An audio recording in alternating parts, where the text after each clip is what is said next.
Good evening. It is 5:30 on Tuesday, June 6th, 2023. And this regular meeting of the Sandpoint Planning and Zoning Commission is now called to order in council chambers at City Hall, 1123 West Lake Street, Sandpoint, Idaho. For the record, I am Vice Chairman Mose Dunkel presiding. Also present are Commissioners Amelia Boyd, Ben McGran, and Wayne Benner. Chairman John Hastings and Commissioner Slate Camp and Grant Simmons are absent. We now rise for the Pledge of Allegiance. I pledge allegiance to the flag of the United States of America and to the republic for which it stands, one nation, under God, indivisible, with liberty and justice for all.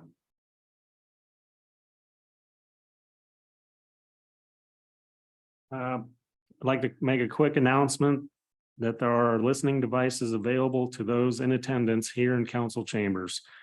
Are there any other general announcements from the commissioners or the city staff? Hearing none, we'll move on. Approval of minutes. First on the agenda is approval of minutes from our last regular meeting. I will now entertain a motion to approve the minutes from the May 16th, 2023 meeting. So moved. Second.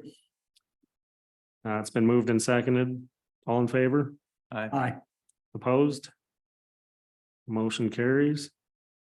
Meeting minutes are approved. Next will be the public hearing on city application PCUP 23-002. Sorry, another 02. A request for a conditional use permit to install a 70-foot tall cellular tower and ground equipment at 1023 Baldy Mountain Road. Parcel number RPS 0128000001AA. Zoned industrial business park and legally described as the north 192.45 feet of Lot 1, Farman's Acres. According to the plat, therefore recorded in Book 1 of Plats, page 59, Records of Bonner County. A notice of public hearing was published in the Bonner County Daily Bee, the city's newspaper of record, on May 16th, 2023. The order and procedure for the public hearing will be as follows. First, explanation of the subject of the public hearing by city staff. Second, presentation by applicant. Please note that commissioners should address their questions to the applicant at that time. Number 3, opening of the public hearing, at which time the public may provide testimony. Questions should be asked of those testifying at that time. The order for those providing testimony will be as follows. First in favor, second neutral, and last opposed. Next, applicant's rebuttal testimony, at which time final questions may be asked of the applicant. Please note that if new facts are elicited during rebuttal, the public will be given an opportunity to comment on any new facts. Next, close of the public hearing, and last, the commission will deliberate.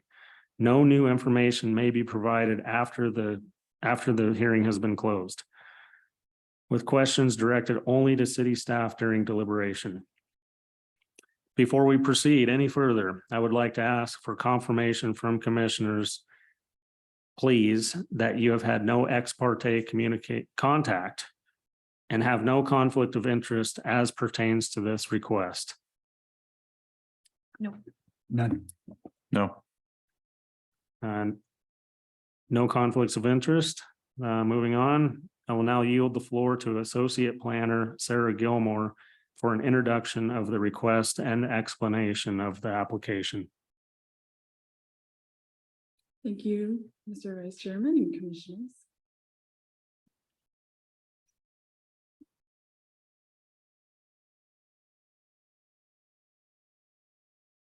All right, so this is our public hearing on case number PCUP 23-0002, conditional use permit request for 1023 Baldy Mountain Road.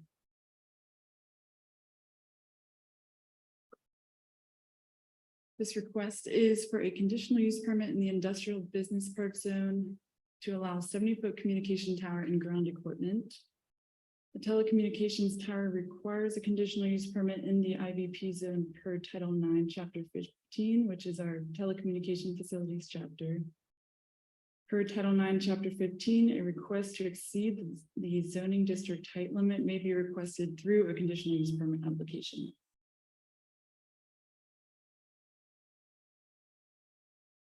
The intent of the industrial business park district is for master plan business and industrial parks and campus-like settings. This district is suitable for administrative and professional offices, research and development parks, limited distribution, light and medium manufacturing, and assembly operations. On the right, you can see just a map of the zoning and surrounding zoning. The comprehensive future land use category is context area 4, which is classified as vibrant secondary commercial office and residential development, serving as neighborhood hubs for residents and neighboring CA3 and CA2 districts. The CA4 pattern areas allow increased density over CA1 by emphasizing 2 and 3-story mixed use and attached townhome style residences.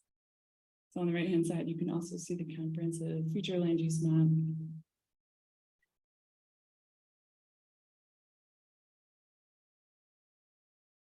So the telecommunications facilities chapter.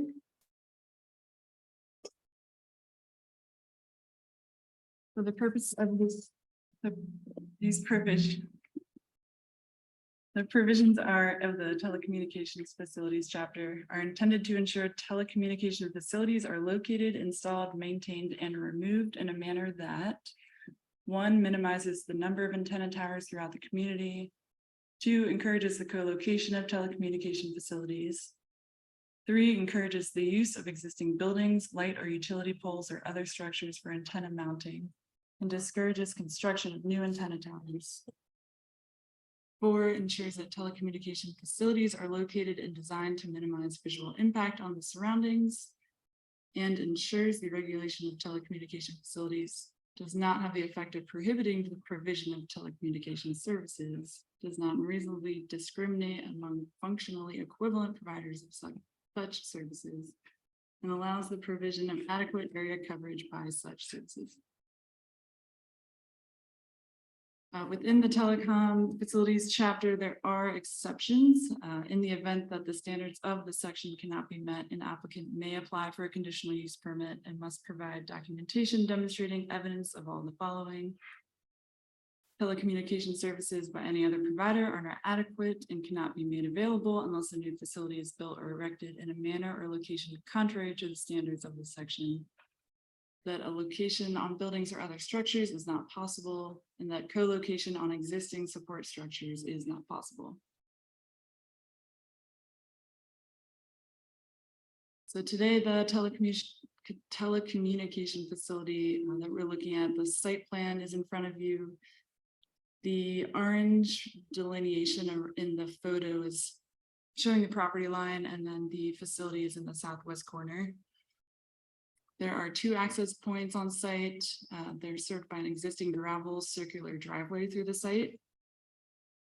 There's existing mini storage buildings on the site, and the facility itself does meet the setbacks required of the IVP zone.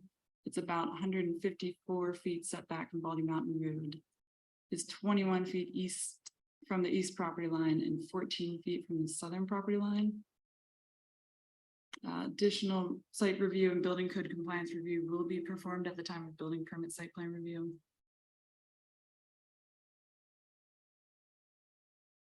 Elevations, the height is proposed to be 70 feet tall. It will be screened with a solid wood fence, and the coloring and the renderings, which you can see the colored photo, it's a rendering that they provided. It is proposed to be white and gray.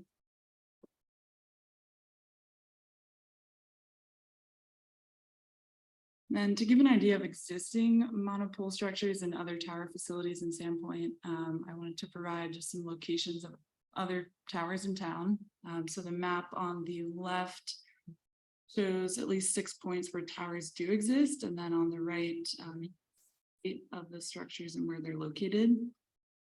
They range from 80 feet tall to 120 feet tall throughout town, located in different districts. A couple of them are located at schools. School district does have kind of a plan where they use the tower facilities. But just to give an idea of other facilities in town.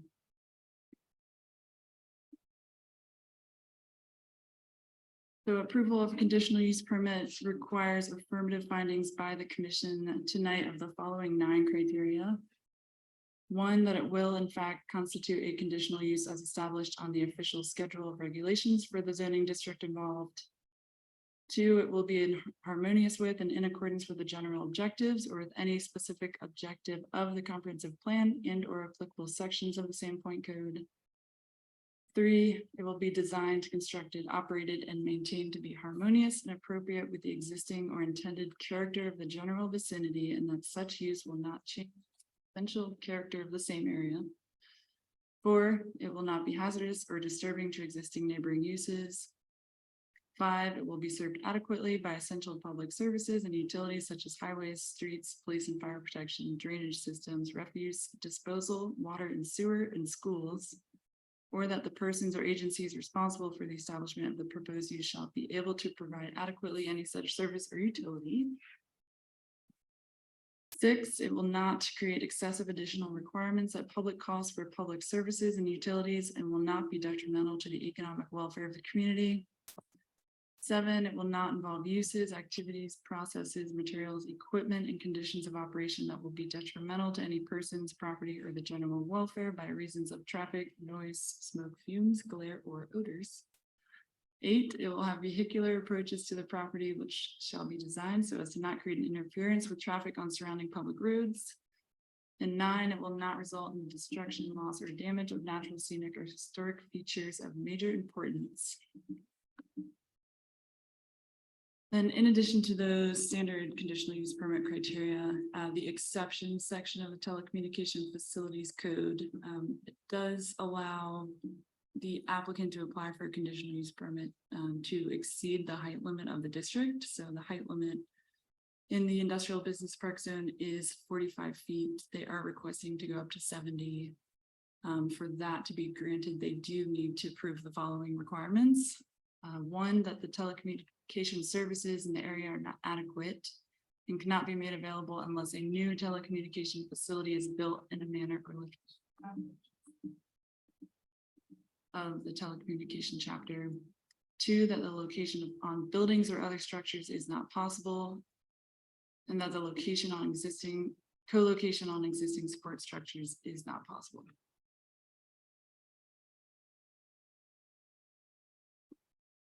In review of a special conditional use, the Planning and Zoning Commission may impose conditions for the purposes of 1, minimizing adverse impact on other development, 2, controlling the sequence and timing of development, 3, controlling the duration of development, 4, assuring that development is maintained properly, 5, designating the exact location and nature of development, 6, requiring the provision for on-site or off-site public facilities or services, and 7, requiring more restrictive standards than those generally required in an ordinance.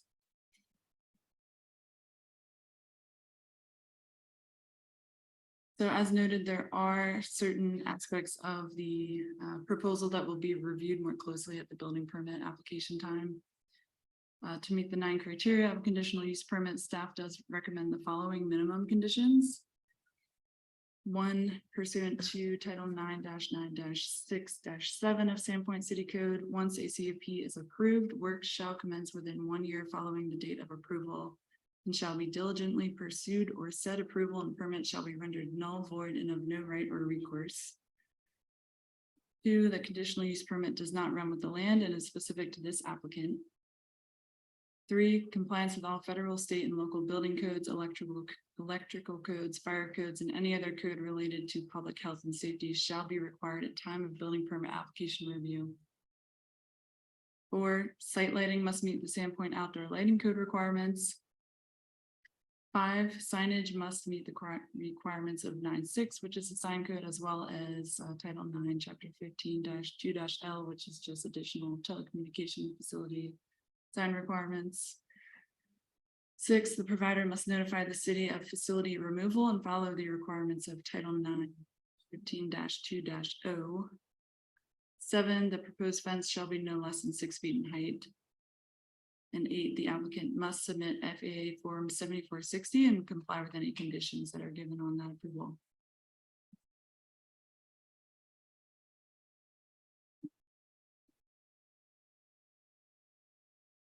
So tonight, following public testimony and subsequent deliberations, the planning and zoning findings and take one of the following actions in accordance with Sandpoint City Code. Either 1, approve the application with conditions. 2, postpone action on the application to a date certain with specific direction on additional information needed. Or 3, deny the application.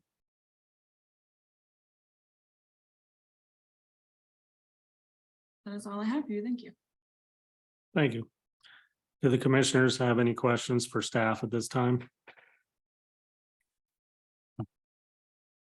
Sure. Go ahead.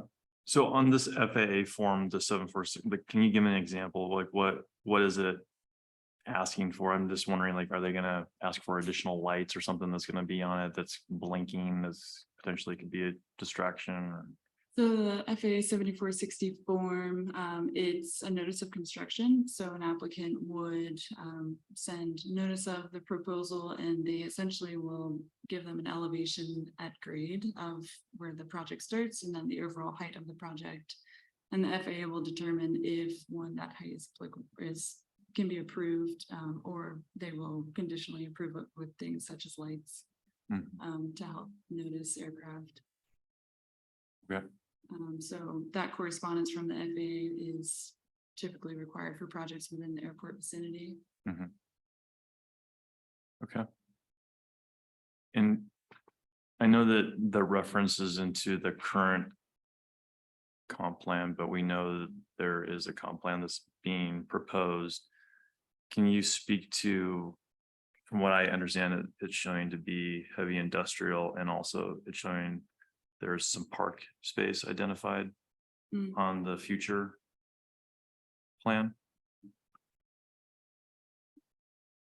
So I believe the application would need to be considered in light of our currently adopted plan. That's correct. And future land use map. Yeah. Which we know is changing. Yeah, it's at the time of application. It's whatever comprehensive plan Yeah. or code sections are in place at the time of application. So even if you adopted the new comp plan tomorrow, it wouldn't affect your decision on this particular application being at the time under the previous comprehensive plan, under the current comprehensive.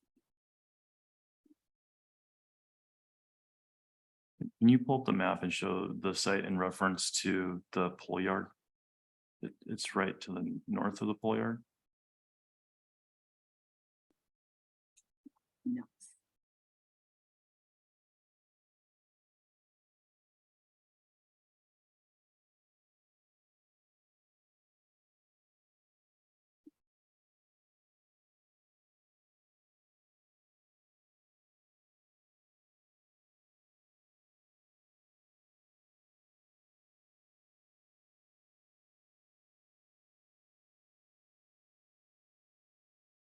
Give me a second. You'll plug it from the Ethernet. So this is the site that we are considering or speaking about. And then here's the pole yard to the south.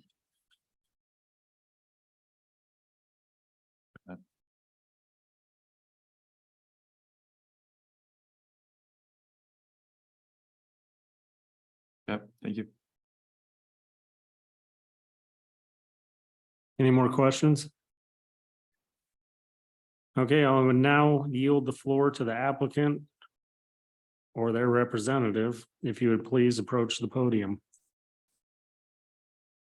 Hi, this is Derek Budig with Proland LLC. I am the applicant's representative for Verizon Wireless. And so I guess the reason for this application obviously is because there's a significant gap in coverage in this portion of Sandpoint, especially with population increases and things like that. It's going to be engineered for multiple carriers for co-location for 2 other carriers in addition to Verizon. So that will eliminate the need for additional towers, which is part of the reason that we're asking for 70 feet rather than 45 feet, which is the underlying maximum height in that zone. And I know you guys were talking a little bit about the FAA issue, and there are a litany of above ground utility structures, and they are actually taller than this tower in that area. There are no existing structures for us to co-locate on, so that's why we actually have to build a new one. But again, we're going to engineer it so other carriers don't have to pursue a new facility in this area. And it's obviously going to benefit public safety, health, and commerce, and that's why we're doing this. And happy to answer any questions that you guys have.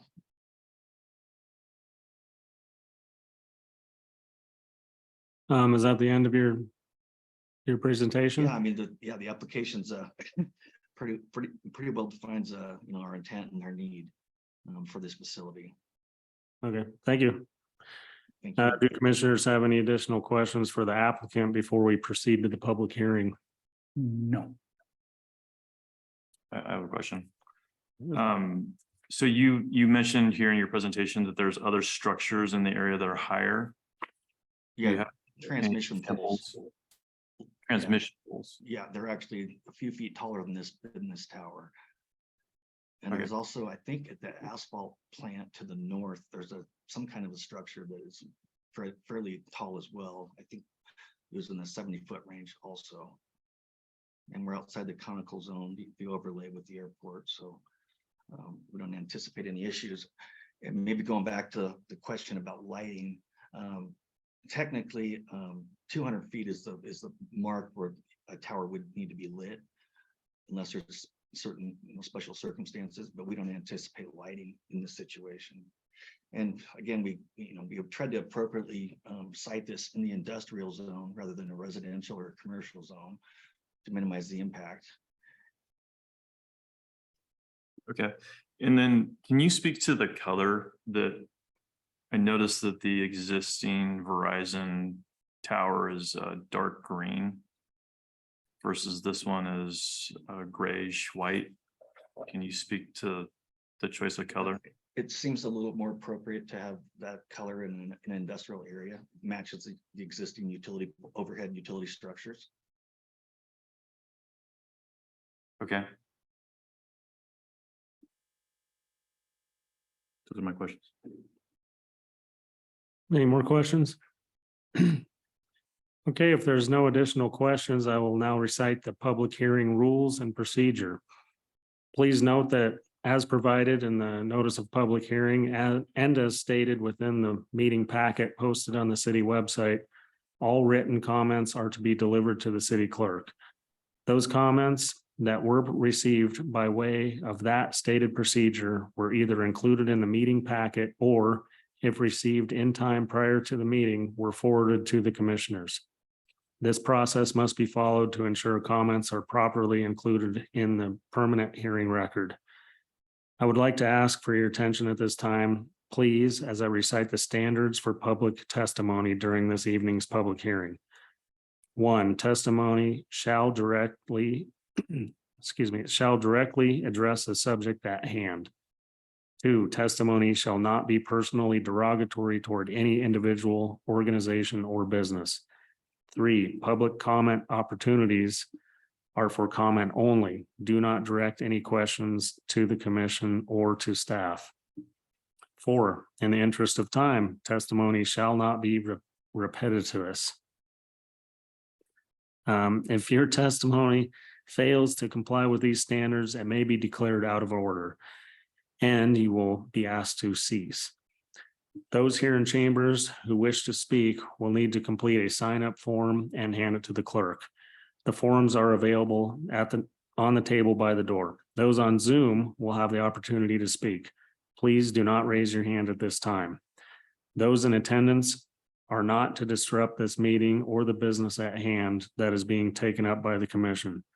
Disruptive behavior includes clapping, disruptive noise, and comments or exclamations from the audience.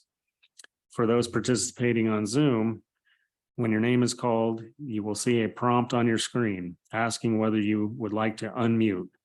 Then you will need to unmute yourself in order to be heard. The clerk will now lower all hands on Zoom in order to take testimony in the order previously stated. If you wish to speak in favor, are neutral, or are in opposition, I will now make a call for each. Then you may raise your hand at that time. Just a reminder, in the interest of time, please do not repeat prior comments made by others, but simply state your support for those comments. I have been notified that there is a speaker who has requested additional time in advance of this meeting, which I will allow. All other speakers will be allowed up to 3 minutes.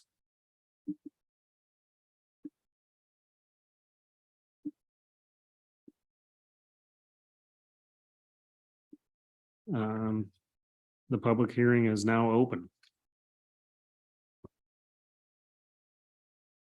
We will begin with those in the room who wish to testify in favor. Madam Clerk, will you please call the first speaker to the podium? Mr. Chairman, I have not received any sheets indicating anyone in the room wishes to speak. Thank you. We'll now recognize those participating remotely. If you are participating on Zoom and wish to testify in favor of this request, please raise your hand at this time.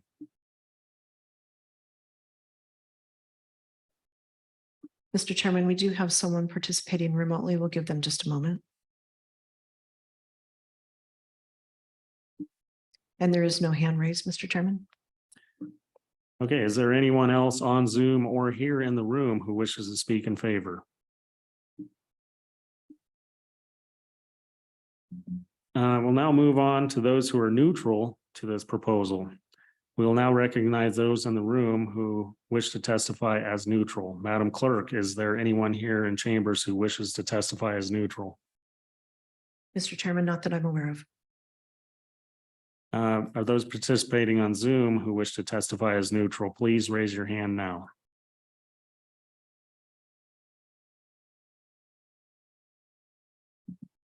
Okay, seeing nobody, is there anyone else on Zoom or here in the room who wishes to speak in neutral? Okay, moving on. Finally, we will hear those who are opposed to this request. We will now recognize those in the room who wish to testify in opposition. Madam Clerk, is there anyone here in chambers who wishes to testify as opposed? Mr. Chairman, I believe we do have some. Okay, please step to the podium.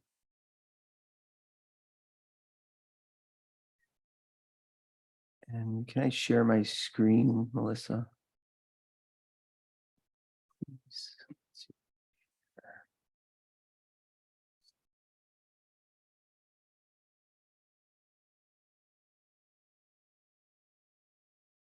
Great. Thank you, Mr. Chairman. My name is Jeremy Grimm, owner of Whiskey Rock Planning and Consulting, representing Bailey Properties LLC tonight. And we did request a couple extra minutes and appreciate the time granted. Here to oppose the conditional use permit and the height request for file PCUP 230002.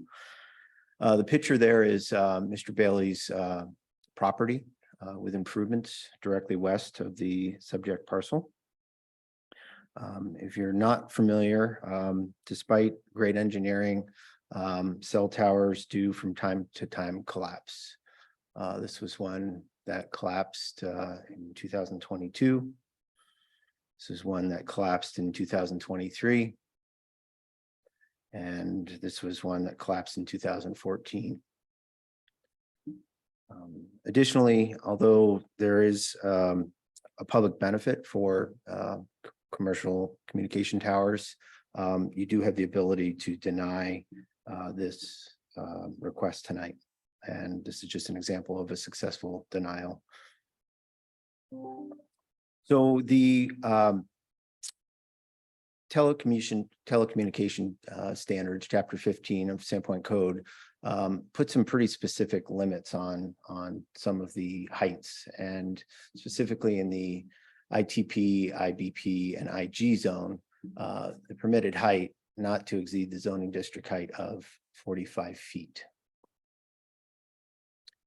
In the staff report, they talk about 915.2Q, and they state that it allows for an applicant to ask for a conditional use permit, including variation from height. When I look at code and review code, I really don't see that. I just want to walk you through that. So 915.2, the provisions for telecommunication facilities talk about these exceptions. And it talks about if there exists no feasible alternative to providing adequate service by any provider for a particular geographic area, the applicant may apply for a conditional use approval in accordance. The use is the use of a facility as a communications tower in a zone where private utilities are not permitted. And we do have some zones that would be applicable for something like that. It's not specifically a variance for the height. A variance and a conditional use are two separate items. So when we look further at the 915.2, these exceptions, it requires the applicant to meet with staff, and I have it highlighted in green here. Conditional use, the applicant must provide documentation demonstrating evidence of all of the following, including in that is that there are not adequate services within a specific geographic area, and they cannot be made available unless new telecommunication facilities are built or erected. So the applicant must provide documentation and evidence that they cannot be made available. We would put forth that there are numerous other properties in this zone and in other zones in the city that can provide adequate service to the area. So when we look at 996, this is the section of Sandpoint Code that covers conditional use permits, and the telecommunication exceptions say go to a conditional use permit if you need a conditional use for this type of use. And that section 996 says conditional use permits and variances may be granted only upon finding by the Planning Commission that the proposal meets all the following criteria. So when we go back to the telecommunications facilities, it talks about there exists no feasible alternative to providing adequate service by any provider for a particular geographic area. And it says that the applicant may apply for a conditional use approval in accordance, but it doesn't say they can apply for a variance to height. We have those height standards in telecommunications per the zone, and in this zone, it's 45 feet. So when we look at that chapter that governs conditional uses and variances, two separate actions that the Planning Commission can take and that people can apply for. When we look at the variance section, which they haven't applied for, it talks about variances, and you probably know this, but variances shall not be granted on the grounds of convenience of profit, but only where strict application of the revision of code would result in unnecessary hardship. So we put forth that the applicant has not applied per Sandpoint Code for a variance to height. They've only applied for a conditional use permit. And it's important to understand that the code includes this provision for conditional uses of telecommunication facilities, where if there is a need to locate one in a zone that doesn't allow them. And we do have a zone that doesn't allow telecommunication facilities. So the intent of this is that you can apply in a residential zone for one of these facilities, but it nowhere talks about waiving the height limits. That would have to occur through a variance. So when we look at a commercial zone, private utilities, which this would be, they're allowed in the commercial A, B, and C zone. And there are commercial B and C zoning very close to this subject parcel. If you look at the industrial zone in IBP, utilities, public or quasi-public utilities, such as this, it is already a conditional use. And the reason you have conditional uses is because sometimes there are activities or aspects of the use that need to be conditioned, whether it's duration of use, lighting, other things, volume, people, hours of operation. So it is a conditional use in the IBP zone. But in the residential zone, only public utilities are allowed. So you couldn't erect for the zoning a tower in the residential zone if it was a private or quasi-private utility. And that's exactly what this conditional use safeguard or relief valve is for. It's to say, if you can't service an area and you need to locate it in a residential zone, you can apply for a conditional use in that residential zone. Now, in those standards, I think it's something you guys could probably work on in the future. And you see it in a lot of other zoning. For example, in Bonner County, anytime you build one of these towers, you have to set the tower back from the adjacent property line at a minimum, the height of the tower. And that makes sense because you don't want, in the event of a catastrophe, you wouldn't want a tower to fall on an adjacent property, or worse, on people or improvements. So we have that in the Sandpoint code 915.2M. It talks about they have to be separated from a property line and adjacent property, but they only call out these zones, which is a little weird. It should, frankly, in my opinion, be all zones. But it says it has to be set back at least equal to the height of the antenna or tower. So Mr. Bailey's property is it's probably due west of the subject parcel, which is highlighted in red here. And as proposed by the applicant, the base of the tower is approximately 60 feet from his property, from his improvements, from his building. And that's an inhabited building. There's an active parking lot in the back. It's even closer to that. It's probably about 35, 40 feet from that. And our point here is it's just too close based on a 70-foot height to the adjacent property and those improvements and the activity and the people that are there working, 5 or 7 days a week. So in conclusion, the setback from the adjacent structure, it's insufficient. As proposed, the tower is about 60 feet from the adjacent building and 30 from an active parking lot. Both are within the fall zone of the tower. There are numerous available properties in Sandpoint that do permit cell tower development, some with even greater heights, such as the commercial A zone.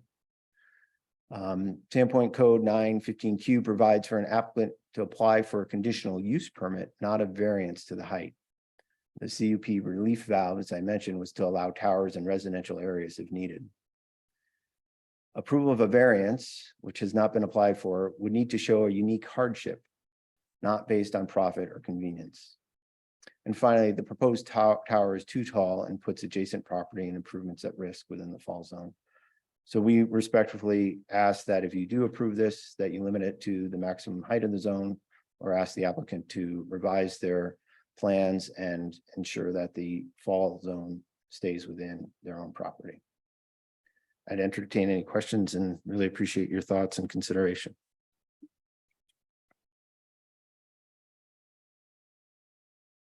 Wanda, can we ask questions? You can ask him questions. Okay. Any questions? Commissioners? Yeah, I got a question. So Jeremy, you talked about the residential zone. What are you, why are you bringing that into the discussion, the residential zone? So the communication, the telecommunication facility portion of our code talks about if you can't meet these standards, or some of the standards and the uses aren't allowed, you can apply for a conditional use permit. And there are conceivably times when they wanted to serve, they might want to service an area, and the only place they could service it is by building a tower in the residential zone. To do that, you need a conditional use permit. Okay. And my point there is that the conditional use permit doesn't waive the height limitations. That's a separate application and action. That's a variance. Okay. And I think it's being misinterpreted is sort of what I'm saying, is that CUP provision allows them to locate these towers in other zones that might not allow them. Mhm. But it doesn't say you can go 70 feet or exceed the maximum height of the zone. Gotcha. Okay. Thanks for clarifying. Any more questions? I have one. Jeremy, can you go back in your slide to I'm gonna say it's about halfway through. It's part that talks about what applications need what. Yeah. as far as if they're allowable by a CUP.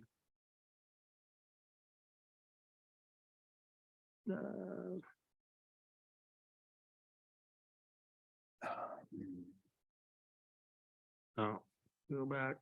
Nope. Yes, right. I think it's this one. A conditional use applicant must provide documentation demonstrating evidence of the following.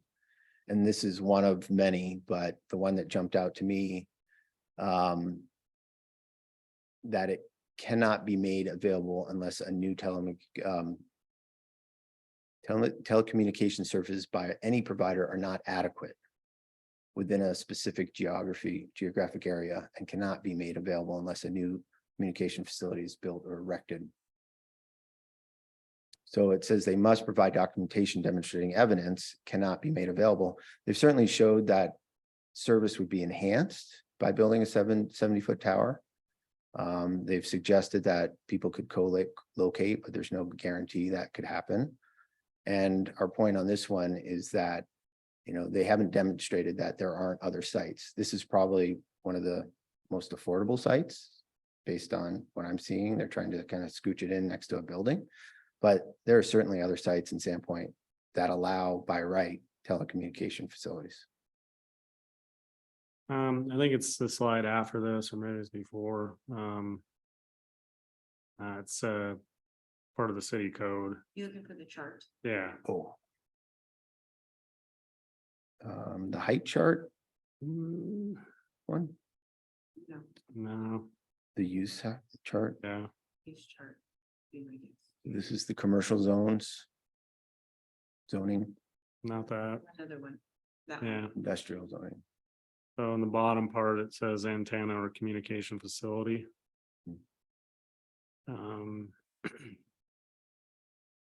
With we're The in that- airport overlay restrictions.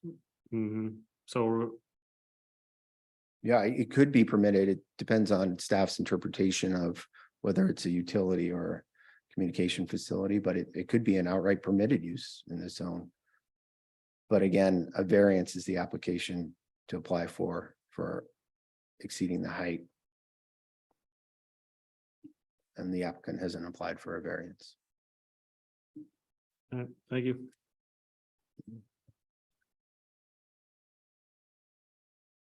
Jeremy, one more question. So you noted that there's other locations that would be suitable for this type of application.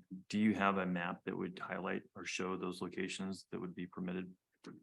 It would be everywhere in the commercial zones. It would be, as Commissioner Dunkel, Chairman Dunkel pointed out, anywhere in the IBP zones. But ideally not somewhere where the fall zone lands on somebody's improvements. So is the primary concern that you guys have is the fall of the Correct. tower?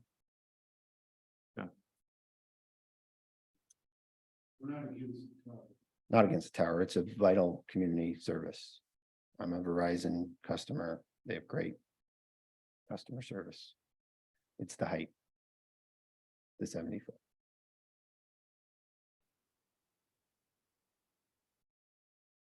Any other questions? Okay, thank you. Thank you so much. Anybody else present who would wish to speak in opposition? Thank you. No. Mr. Chairman, Yes, I would just like to ask the member of the public participating via Zoom, if you would like to testify, this would be your opportunity to raise your hand. okay. I think we have somebody here that would present that hasn't filled out a card as well. So can we let the Zoom person speak first if they're willing? Okay, proceed. But there is no hand raised, Mr. Chairman. Okay. Sure.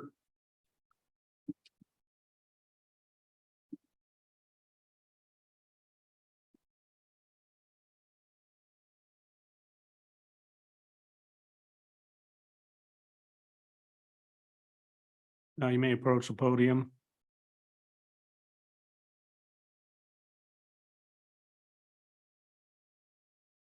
Hi, my name is Emily Neff, and I'm not a Sandpoint City resident. I live up Baldy Mountain Road, and I drive that road multiple times a day. And I didn't see anything in any of the paperwork about the impact of EMFs on the local area. And specifically for people in the school that's next door, the music school, or the house that's just next door, or the people working in the buildings around there, or the people driving down the road all the time. You know, I understand that the service is, you know, cell services become a necessity this day and age, but it'd just be nice if we weren't all getting zapped all the time. So it's not my, I just don't like it being around me. I have a nice spot up on Baldy Mountain, and it's, we don't get the best service, and I'm okay with that because, you know, I don't have to deal with all the EMFs. So I try to keep my phone off as much as possible. And I just don't want to be driving through it around it so much all the time. Thank you. Thank you.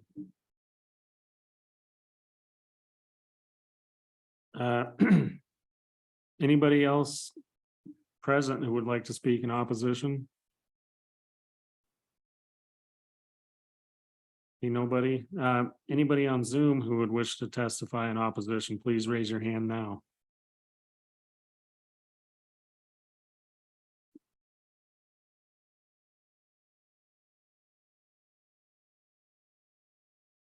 No one has a hand raised, Mr.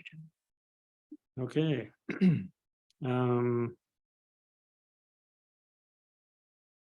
Is there anyone else on Zoom or here in the room who wish to speak in opposition? I feel like we're very thorough with that. And then we'll do it again. Is there anyone else who would like to speak who has not had an opportunity to do so in any favor? I'm going to say no. All right. Do commissioners have any additional questions at this time? Your applicant has a right to rebut. Okay, I don't think I have that. That's okay, sorry, that's why I'm helping. Okay, so does the applicant have anything they would wish to say in rebuttal? I guess, you know, again, the existing above ground utility structures are taller than this pole. And it's engineered to meet certain building code standards, and it's engineered not to fall down due to a catastrophe. And as far as, you know, the health, the perceived health risks, that's really something that's a federally regulated issue, and it can't really lend any credence to that. Now I'm happy to answer any questions, but I guess there's a lot to rebut against there. So you know, I think I'm happy to take any questions that you have. But again, it seems appropriate for that zone. And it is, I guess the other thing is it is locationally dependent. We can't put it a mile or two away. And, you know, we're trying to maximize coverage. And again, in order to prevent a litany of other towers, 70 feet will allow for multiple carriers. And that's the whole goal here, is to maximize Verizon's coverage and also to provide an opportunity for the other carriers to provide coverage in that area as well. I think that's about all I can really say. All right, thank you. Before the public hearing is closed, do commissioners have any final questions for the applicant? Yes, Mr. Chair. Please go ahead. I have a question. Were there any other areas that you guys were looking at for this poll? Actually, yeah, we've kind of been looking at numerous areas over the course of time. And again, the goal is to maximize coverage for the customers and to limit the number of towers. So it's very strategic. And as far as the other thing I want to mention is we do have an RF letter and propagation maps that show, you know, how it's going to improve, but it's also, it was done by design. It was an engineer, you know, picked this area, this particular location for a reason. And it's, and again, it's to maximize coverage and capacity for the residents of Sandpoint. Thank you. Mr. Chair, Yes. So can you speak to why the placement on the property in the back corner there? Why not put it in the middle of the property? Well, I mean, we're just meeting the setback requirement. 45 feet is the underlying height, maximum height for that zone. And the setback, I believe, is 5 feet. So, you know, we're meeting the building code requirements. It's being engineered, you know, have geo test done. And I've actually never heard of a tower falling down, but I guess I saw some pictures, so maybe they do, but trees fall down too. I don't know, but yeah, so that was, it's a land, basically the property owner, like in some mini storage facility, that seemed an appropriate place to put it in case he wants to have future development or whatnot.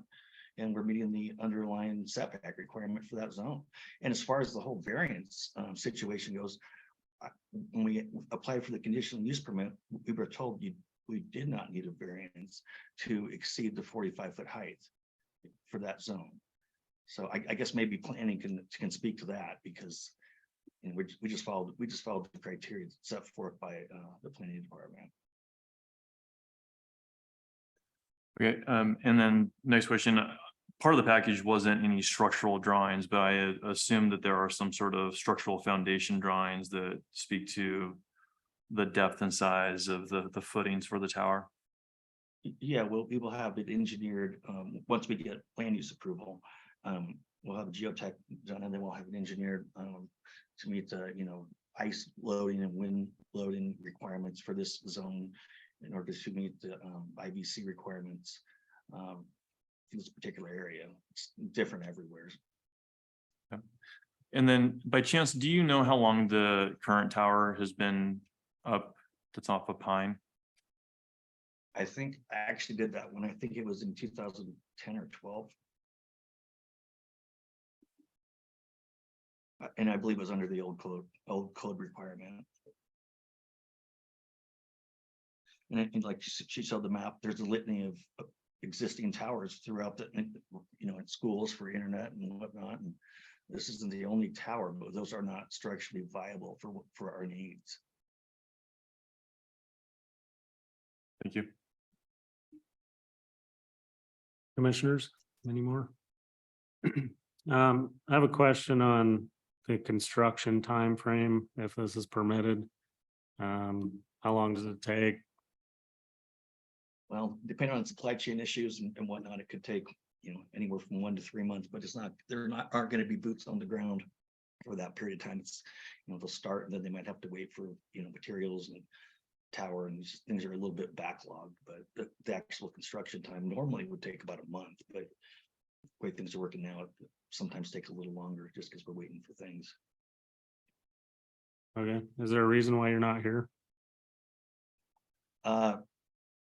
Well, I didn't know if it was a requirement. I also have a little bit of sniffles, and I didn't know if that was appropriate for me to come in. I'm just wondering. Thank you. That's all. Okay, last chance for questions from commissioners. Hearing none, the public hearing is now closed. At this time, the commission will deliberate. No new information may be provided, and questions may be directed only to city staff during deliberation. Do commissioners have any questions for city staff at this time? Yes, Mr. Chair. Please go ahead. Sarah, great presentation, by the way. The variances that he made mention and that Jeremy had made mention, was there, what is the reason why it wasn't needed? So code specifically mentions that any standards of the section that cannot be met by the applicant, you can apply for a conditional use permit in accordance with the procedures provided for a conditional use permit. And when the code was originally adopted in 2017, when it was reviewed by the Planning and Zoning Commission at that time, it was discussed the variance for a CUP requirement, and the variance, they went with conditional use permits because for variances, the applicant would need to provide a hardship for a variance, and staff at that time didn't think that that was ideal for requesting any kind of deviations from the standards. So the conditional use permit procedure was decided at that time. So code today does offer that as a way to request deviations. So per the code, that was recommended to the applicant. Thank you.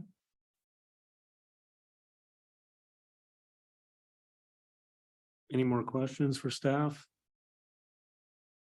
Any chance on the existing tower that's currently up? Do we know, has there been any complaints against it or any concerns on structural integrity or issues that we should be aware of? Not that I know of, the existing pole, the one on Pine Street, there's multiple school district facilities. I am not aware of any structural concerns that have arisen. That may not be applicable here. It's a fair question for Yeah. staff. Anything else? The CUP timeframe, can you remind me? It's not transferable with the property, so if the property is sold, the CUP has to come forward again. Even though it's the same owner of the tower or the lease or lessor of the tower property or space that they're using. And how long is the time frame that the CUP is good for? So the condition, I believe, number 1, does speak to the fact that activity needs to commence within 1 year of approval. And then assuming we have a building permit application, that would be considered activity, and then the application is good for 180 days. And once the building permit is issued, that is good for 180 days from last activity. So assuming, for example, foundation inspection on the building permit would be considered activity. So as long as there's activity, it stays active, but the CUP itself is good for 1 year until we receive a building permit application, and then it's continued to be good from that point in time. It's Unless it construction's complete expires. and finalized, it's in place. After it's finalized, it's good forever? Okay. Or until a property sells. What if there's modification to the tower? They'd have to come back in for an amendment of the conditional use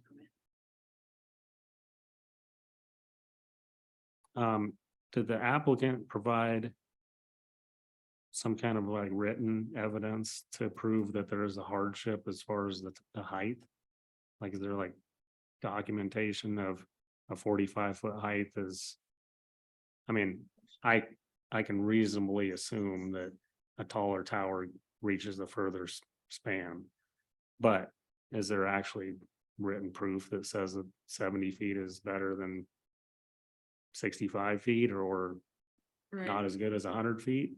So there's 3 requirements as stated in code. You can request a deviation from the standards if the 3 criteria are met. So the telecommunications, the 3 criteria that I covered and the applicant covered, or the party in opposition. They did provide a narrative that did address those 3 points, and they provided coverage maps that covered why this location was preferred as an alternative to co-locating on the structure. There weren't, I forget all the points that they made, but the application did have a narrative that addressed all 3 of those points to make their case for the conditional use permit. Okay.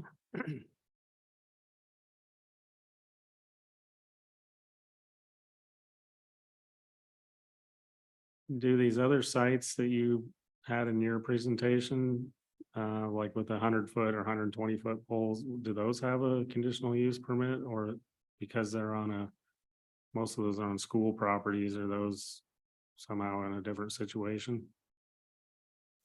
So the telecommunication facility code was adopted in 2017, so that conditional use permit opportunity was adopted at that time.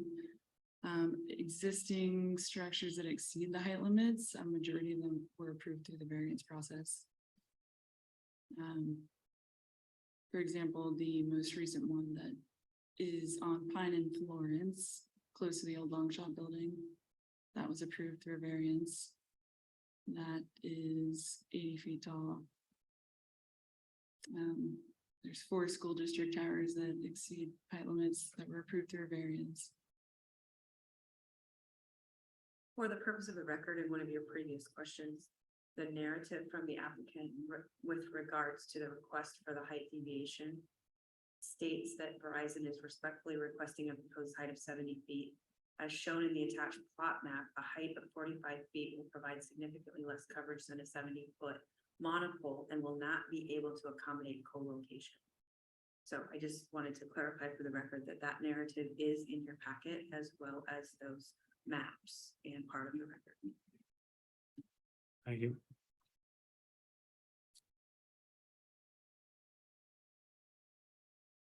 In regards to the and one of the opposition comments was that about 100 feet, the height of the tower or structure, or 100 feet, whichever is greater. Is that applicable here? I'm confused if that actually has any merit to this specific application. This is the first time I've heard the objectioner's proposal. So if you want an analysis on the merit of the opposition, you would probably need to delay this decision and give me an opportunity to do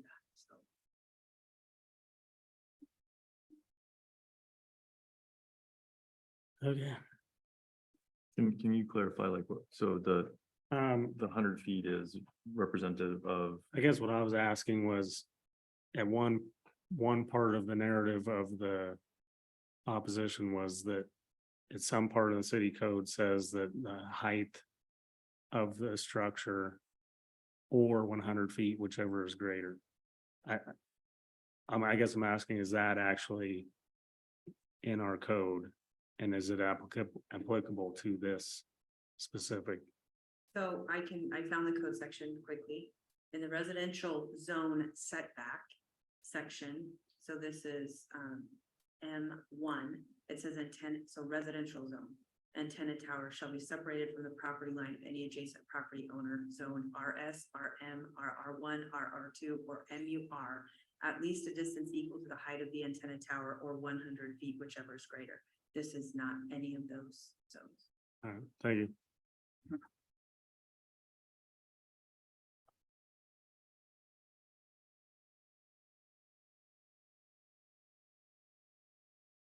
Any comments or questions?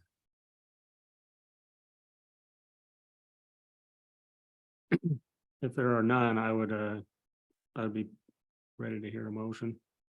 I would entertain a motion for. It's my turn. I move the Sandpoint Planning and Zoning Commission, after consideration of the criteria and relevant standard of Idaho Code and Sandpoint City Code, approve with staff report conditions number 1 through 8, the request of Derek Buddig with ProLand LLC representing Verizon Wireless for a conditional use permit. City application number PCUP 23-0002 for approval of a 70-foot telecommunications tower at the southwest corner of 1023 Baldy Mountain Road. The site is currently platted and is a single parcel, RPS 0128000001 AA, zoned IBP Industrial Business Park and legally described as the north 192.45 feet of Lot 1, Farman's Acre, according to the plat thereof, recorded in Book 1 of Plats, page 59, Records of Bonner County, Idaho. This motion is based on the analysis and facts contained within the staff report, information presented at the meeting, the finding that with the stated conditions, the application is in compliance with the 9 criteria for conditional use permits as outlined in Sandpoint City Code Title 9, Chapter 9-6-A-3-H, and the 3 requirements of Sandpoint City Code Title 9, Chapter 15-2-Q-2. And that staff has followed the notice procedures applicable to conditional use permits contained in Idaho Code 67-6512 and Sandpoint City Code Title 9, Chapter 9.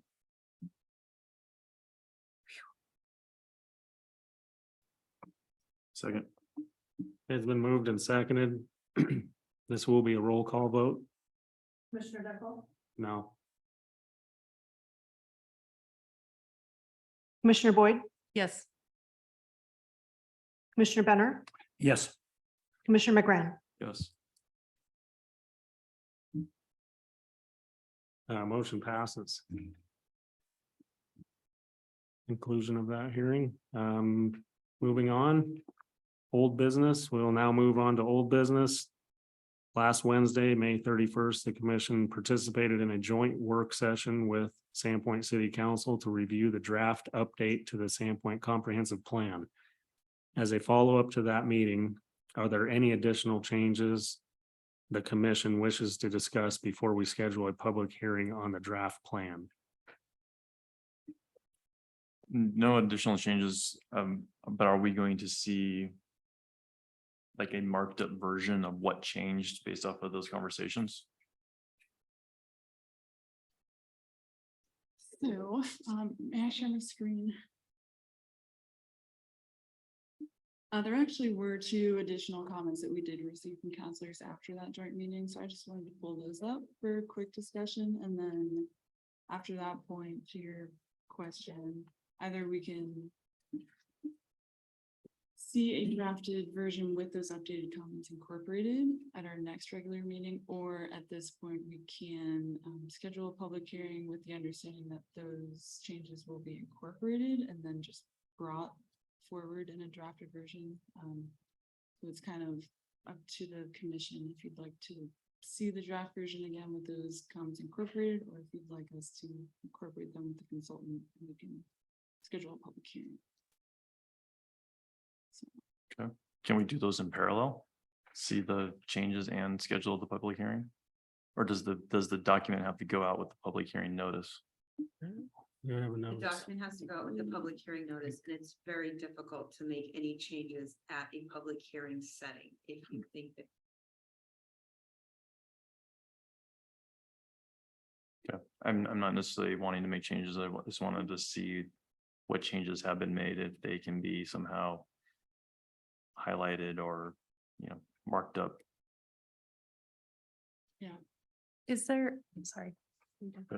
Is there a report, because I missed that meeting, and so I'm actually in the dark as far as what was what transpired at that meeting, so Right. is there something that, I don't know if I was the only one that was missing, but for me personally, I wouldn't feel comfortable unless I read Okay, through or knew what was going on. yeah, kind of transcribing the notes and the comments and then providing those differences. Right, to see what the changes or proposed changes are. Okay. So I think what I hear you saying is that based on Commissioner Boyd's absence and maybe Commissioner McGrann's kind of desire to see another draft, that we have another draft in front of you at the next planning and zoning meeting for discussion before we actually schedule a public hearing on this. Yes. You see lots of heads nodding, so yes. That's perfectly fine. So June 20th would likely be that next meeting. So The June 20. next regular meeting. Okay. So if we did approve this, we're just scheduling a public hearing of the draft plan. Right. You will just be saying that you're ready for the draft to go to public hearing. So we go to public hearing, we could still see these things we talked about last week. You're going to see them at the June 20th meeting is what we just decided, I think. You'll see the suggested changes at the 20th meeting, and assuming that it meets with your approval or there's no other major changes, So postponing this. you'll schedule the public hearing at that point. Okay. Fine with me.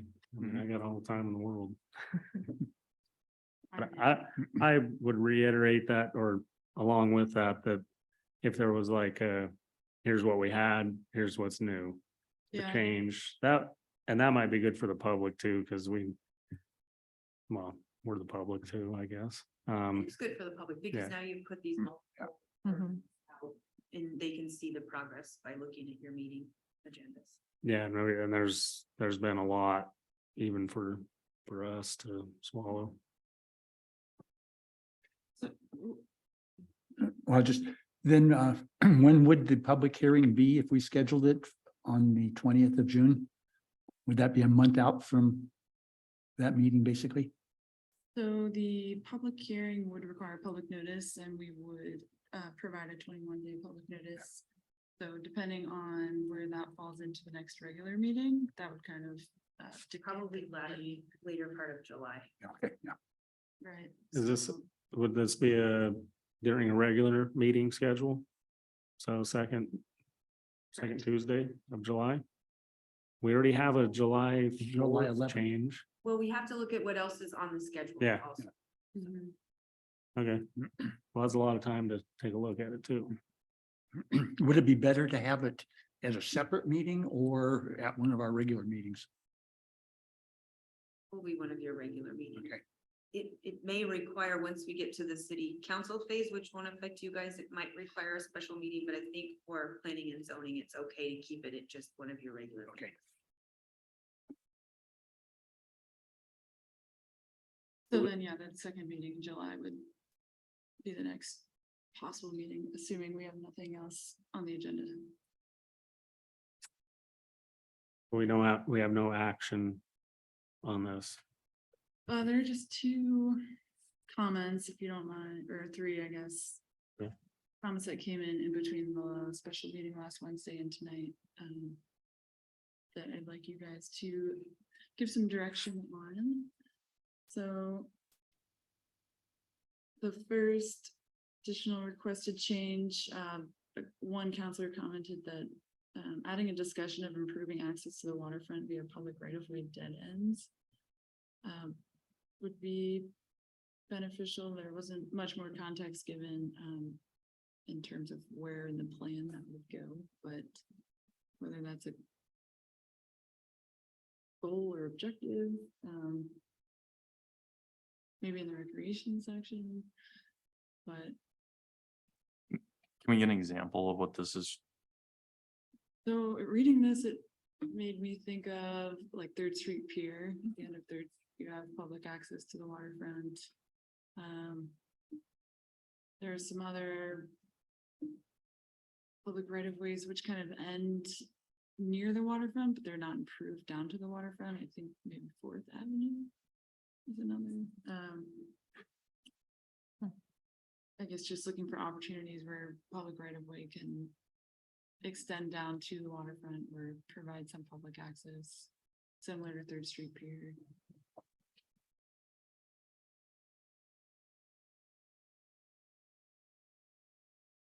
So what, I guess, what's the next steps on like something like this? Like is staff going to review and then determine if they're going to incorporate it into the current draft? Right, so if you have, That's the question for you. Do you want staff to take this on? Do another run through review and figure out whether or not there's a place to address this concern, or do you think it's adequately covered?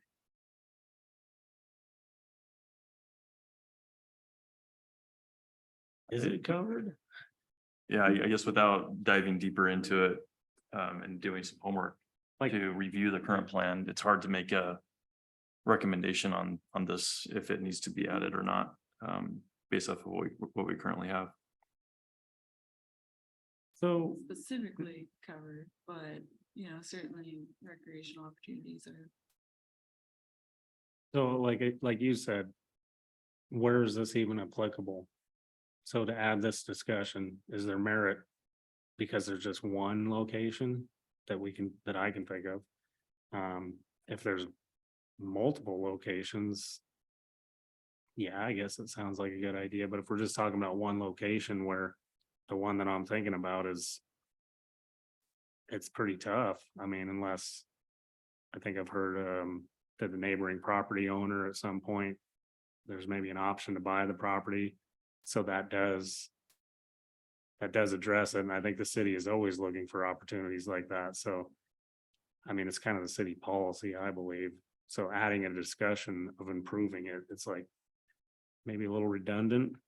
Well, or is it is it a direction towards looking at a goal that says, continuing to seek opportunities for improving access to the waterfront via public right of way guidance, because your comprehensive plan, as you know, you've been in it, is goals and objectives. So is this a goal that then you're gonna look for those specific? Yeah, we do though, because Farman's Landing, I mean, the city beach. I mean, this goes back a long, long time, so. Yeah, if it's put in there, it's just saying what we already do. So does it hurt? No. Is it gonna be like an extra 40 hours of work for staff? Mr. Chair. Go ahead. I feel that this is addressed goal 5, multimodal connections to the waterfront. Ensure that public waterfront areas and facilities are developed to be accessible to all transportation modes. I feel like the essence of this is captured already within this goal. Then Yeah. what page are you on, so I can That's in the bring transportation. it up? Document number page 68. Goal 5, multimodal connections to the waterfront. It probably says something in like, our like stormwater management and a whole bunch of other areas where the goal is for the city to have more control over these waterfront areas. And when the opportunities come up, we're the first ones to know about it. So this could be in many areas. So maybe it is a good idea to like umbrella it into, this is a goal in many, many different parts of the city's plan for every reason that, for access and transportation and stormwater runoff and, soil bank erosion and stuff like that. If it's not put in as like an overall thing, maybe it would be a good thing to put in as like the city of Sandpoint has had this for a long time and it's in many areas of our comp plan. Which more I think about it, like it is like a good thing to highlight because Sandpoint does have so much water around it. Mr. Chair. Yeah. Got a lot of water around it, but not a lot of access to it. Yeah, so.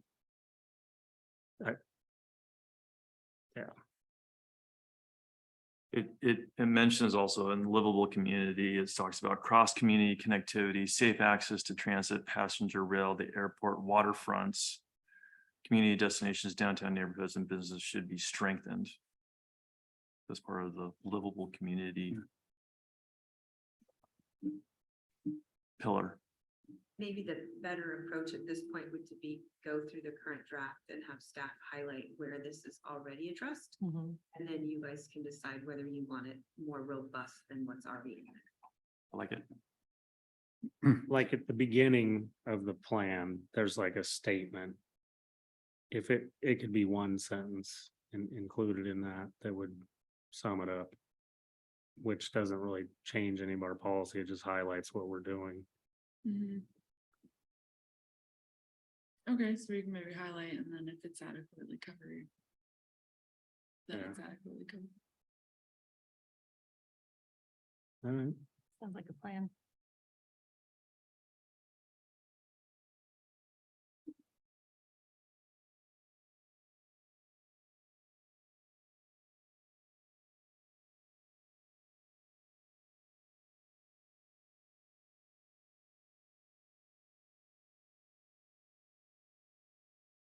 Thank you. Point 2, update map 8, which is Parks and Recreation System map, as the trail system is inaccurate. Staff is intending to change the map to remove the trails as a whole while keeping a narrative on the availability of trails. So speaking to the amount and accessibility to trails, just not delineating them on the map as it is average. So this is the trail network map that it's referring to. You can see up in the watershed, there's some existing trails and then proposed trails and also some existing in town. So we've got, a pretty broad watershed plan that addresses increasing the number of trails. And so the action we were thinking is just removing trails from the map. But keeping the narrative, addressing the availability of recreational trails outside of city limits. Was good. Because your legend does cover up a whole bunch of the trails. Right, a lot of Yeah. trails are delineated in town. Mhm. All right, and then there was a suggestion to reconsider the land use category of heavy commercial / industrial. A staff recommended action is to change the category to industrial / heavy commercial to reduce. We just switched the word. Switch. Hold on. Sorry. I don't think I did that. Reduces confusion. Reduce. I might have just increased confusion here. Yeah, sorry, confused myself. Mr. Chair, why do we even have heavy in there? That's kind of what I was just wondering too, is. Does Sandpoint have enough space for heavy anyway? I mean, I would hate to take away. An opportunity. But. Heavy means like. Bigger, yeah, well, bigger. Usually a bigger area than what Sandpoint has available that I can think of, unless, you know. The city limits got a lot bigger, Mhm. but still. So there's a plan to change that category, but it's So- not. So that is the actual suggested change. Okay. To just switch the words so that industrial is read first and you don't focus on the heavy commercial. That was the action noted. I mean, it's the Uh, same meaning. Yeah. Just in different Exactly. order. So, here is the current comprehensive plan, and then those are the categories, just to give you an idea of the other categories. Wow. So I believe the current plan just denotes it as industrial. So is there gonna be like opposition to like heavy? I don't think so. I think it was just to reduce confusion, like, oh, heavy industrial area, like this is where that. But we don't have do we have a light industrial? We don't, we have in our zoning districts, we break it down into industrial general, the industrial business park, and then industrial technical park, but Not in the future land. not in the future land use map, it's a blanket. I think that to the discussion here, that the heavy brings another layer to the discussion that probably could be eliminated by just calling it commercial industrial. So, Slash industrial. Or industrial / commercial. well, to appease whoever made the comment, I would say industrial / commercial. Yeah, because from my standpoint, heavy, okay, are we gonna have Trent move up here or, Yeah. you know, or they're talking about the big plant over in Newport, you know, that, and now we're talking heavy, but I mean, that's, you're right, I don't think Sandpoint's got the property that you could even do something like that. Yeah, I think I fall into this sometimes where it's the land use category instead of zoning. So, I mean, there may not. I think in other areas we've had this where. The name of the category doesn't really necessarily mean that it's gonna be there or it's gonna happen. I mean, I guess the demand for it has to show up. And as I said earlier, I would hate to see a demand show up and then all of a sudden we've limited ourselves. Or we call it commercial industrial or industrial commercial or whatever, and that maybe it doesn't attract that demand for some reason. But I don't know, the heavy to lead it off does seem a little bit like that's the focus. Or it's like only heavy commercial, only heavy industrial. And maybe it could just be industrial. Period. Cause we already have. Commercial. We don't You don't necessarily have have commercial on commercial. that list Okay, anywhere so for future land use. Separate from industrial. okay. But. So some of those areas like neighborhood mixed use has commercial. And the red area mixed use corridor downtown is commercial, There's a commercial component, that's correct. so. If it just says industrial, it could be commercial as well, right? I think you need to leave commercial / industrial or industrial / commercial, whichever. order you want. You have- I think we're opening a big can of worms because a bunch of these should say commercial too. But your mixed use is not exclusively commercial. Yeah, but Neither is your neighborhood mixed use. So those are your mixed use opportunities where you have commercial and residential cohabitating. So you don't have anything else on this list that is exclusively commercial / industrial. Think about a zone map amendment coming before you. So they have to be able to rely on saying, my property is currently mixed use and I want a zone map amendment to commercial. And they will say, and I'm in the future land use map where you've already articulated that my parcel is ripe for a commercial use. So you have to give them some direction on this future land use map for their zoning changes. So probably over-explained that. hmm,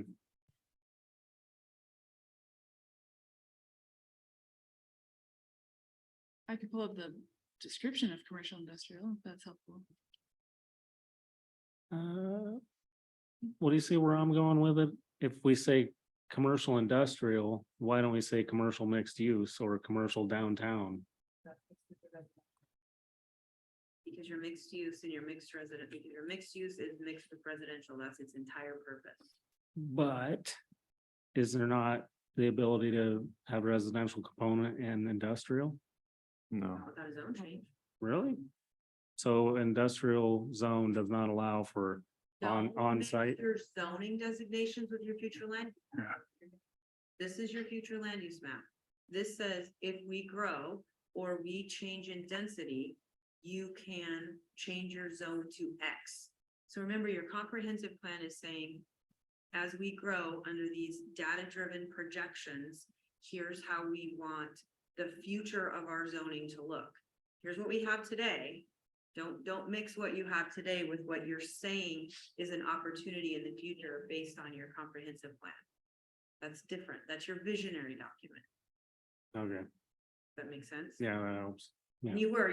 Just don't get trapped in, you're right, because you're right on current zoning, but that's different than what you're looking at on your future land use map. All right.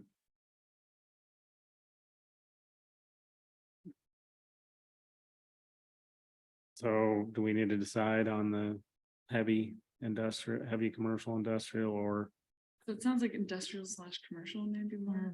Yep. Yep. yeah, Alright, thank you. So then the last point, was to either schedule a public hearing or come back with drafted comprehensive plan with incorporated revisions, which I believe is the preferred method, so we can incorporate those and highlight the changes for further review and then discuss public hearing at our next meeting. Sounds good. very good.